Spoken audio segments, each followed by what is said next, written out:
নমস্কাৰ। দৃশ্যটো দেখুৱাৰ ইচ্ছা নাছিল। দুসপ্তাহমানৰ আগৰ ভিডিঅ'।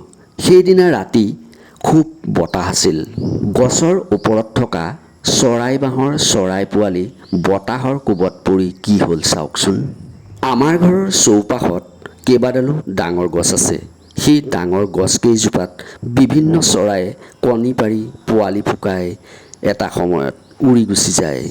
আমাৰ ঠাইখনৰ যিকোনো সৰু বৰ গছতে চৰাই বাঁহ সাজে, কিন্তু হঠাতে অহা ধুমুহাজাকত চৰাইজাকেনো কেনেকৈ গম পাব সিহঁতৰ পোৱালিকেইটা লুণ্ঠিত হৈ পৰিব। সঁচাকৈয়ে সেইদিনা এই দৃশ্যটো দেখি খুবেই বেয়া লাগিল।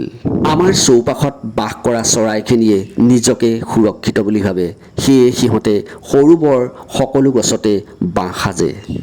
যি নহওক, আমি চৰাইৰ মাততহে পুৱা সাৰ পাওঁ। আহক আমি চৰাই সংৰক্ষণ কৰোঁ, লগতে সিহঁতক সুৰক্ষা প্ৰদান কৰোঁ। ধন্যবাদ।